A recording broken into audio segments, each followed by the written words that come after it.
Mes chers frères et sœurs en Christ, avant que nos cœurs ne s'élèvent en prière, inclinons-nous pour écouter la parole de notre Seigneur. Dans Hébreux 12, verset 15, il est dit « Veillez à ce que nul ne se prive de la grâce de Dieu, qu'aucune racine d'amertume poussant des rejetons ne produise du trouble, et que plusieurs n'en soient infectés. » Ô combien ce verset parle directement à nos cœurs, nous exhortant à la vigilance quant à l'état de notre esprit. L'amertume, mes bien-aimés, bien qu'elle puisse sembler une émotion cachée, est un péril insidieux croissant comme une racine envahissante, affectant lentement mais sûrement chaque parcelle de notre existence. Un cœur amer ne peut s'empêcher de blesser souvent involontairement, car il est profondément meurtri, et dans sa douleur, il cherche à répandre cette souffrance. Elle nous persuade que le monde nous doit quelque chose, une mentalité qui ne mène qu'à plus de chagrin et d'isolement. Mais notre Dieu, dans sa sagesse infinie, nous appelle à déraciner cette amertume avant qu'elle n'ait la chance de croître. Nous rappelant que nous sommes faits pour vivre dans sa grâce, libres des chaînes destructrices du ressentiment et de la colère. Peut-être avez-vous été profondément blessé par un ami, un membre de la famille, ou même un étranger, et la douleur est d'autant plus vive quand des excuses ne viennent jamais. On peut se retrouver à justifier son amertume, sentant que c'est notre droit de s'accrocher à la douleur. Mais c'est ici que Dieu nous parle. Il nous invite à lâcher prise, non parce que c'est facile, mais parce que c'est nécessaire pour notre guérison et notre liberté. S'attarder sur la douleur permet à l'amertume de s'enraciner, étouffant notre joie et notre capacité d'aimer. Dieu nous invite à pardonner rapidement, à lâcher prise, avant que l'amertume n'ait une chance de s'installer dans nos cœurs. Le pardon, mes frères et sœurs, n'est pas excuser le tort ou prétendre qu'il n'a pas fait mal. C'est libérer le pouvoir que la blessure détient sur nous, faire confiance à Dieu pour guérir nos plaies et rendre justice en son temps parfait.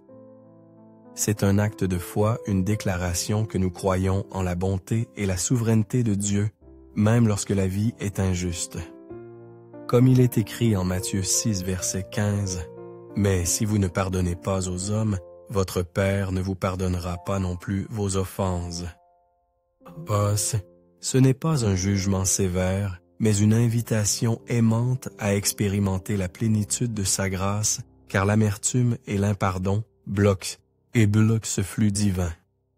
Lorsque nous pardonnons, nous ouvrons nos cœurs pour recevoir tout ce que Dieu a pour nous, sa paix, sa joie, son amour. L'amertume et l'impardon sont inséparables. On ne peut s'accrocher à l'amertume si l'on a véritablement pardonné. Le pardon déracine l'amertume et fait place à l'amour de Dieu pour s'épanouir dans nos cœurs. En choisissant de lâcher l'amertume et de marcher dans le pardon, nous reflétons le cœur de Jésus au monde. Ô Père céleste, tu m'as accueilli malgré mes défauts et tu me montres un pardon qui couvre toutes mes erreurs. Alors que je me tiens devant toi maintenant, je cherche humblement à incarner ton amour et ta grâce dans ma vie. Aide-moi à déraciner toute trace d'impardon, d'amertume ou de ressentiment qui pourrait demeurer en moi.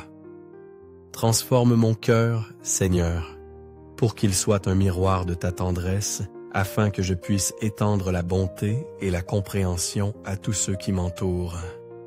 Mon désir le plus profond est d'être rempli de l'amour du Christ, un amour pur, désintéressé et débordant.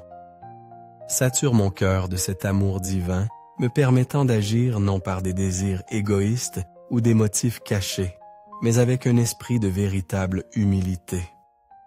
Inspire-moi à considérer les autres avec une haute estime, les voyant à travers tes yeux et valorisant leur valeur comme tu le fais. Que je vive comme un membre de ta famille, montrant une affection sincère et rendant honneur aux autres avec ferveur et enthousiasme comme nous, te servons selon ta parole, en Romains 12, versets 10 et 11. Accorde-moi la grâce d'éviter toute discorde et conflit, d'être prompt à pardonner et encore plus prompt à oublier les griefs, cherchant toujours le terrain d'entente. Promouvant la paix et l'harmonie, et respectant ton avertissement de ne pas rendre le mal pour le mal, comme guidé par Romains 12, verset 18. Ce faisant, je reflète ton amour et ta patience dans un monde qui en a désespérément besoin. Je suis si reconnaissant pour ton amour parfait qui non seulement me protège, mais me donne aussi la force d'affronter les défis de la vie avec courage. Alors que ton Esprit Saint demeure en moi, qu'il m'infuse la force d'aimer ceux qui sont difficiles à aimer, de bénir ceux qui me maudissent et de montrer de la bonté à ceux qui pourraient me persécuter. Aide-moi à rester fort dans l'adversité, comptant sur ton esprit pour me renouveler et me dynamiser. Tes promesses, Seigneur, sont mon bouclier et mon réconfort. Je chéris les paroles de Sophonie 3, verset 17, qui me rappellent que tu es toujours avec moi, te réjouissant de moi avec la force d'un guerrier et l'amour d'un père. En ta présence, je suis plus qu'un conquérant, comme déclaré en Romains 8, verset 37. Aucun défi n'est trop grand, aucun obstacle insurmontable, car avec toi je suis assuré de la victoire et du triomphe dans chaque aspect de ma vie. Je demande une effusion continuelle de ton amour et de ta direction. Que je grandisse toujours plus près de toi, expérimentant chaque jour la liberté qui vient d'être ton enfant. Je te loue, Seigneur, car tu n'es pas seulement mon refuge et ma force, mais aussi la source de mon salut. Que ta pêche, qui surpasse toute intelligence, garde mon cœur et mon esprit, alors que je vis ma foi en toi. Merci, Père, d'avoir écouté ma prière. J'honore et glorifie ton nom pour toujours. Au nom puissant et précieux de Jésus, je prie. Amen. Si cette prière a touché votre cœur, mes chers amis, veuillez écrire « Amen » en signe de foi. Je prie pour que chaque bénédiction de cette prière soit maintenant sur vous au nom de Jésus.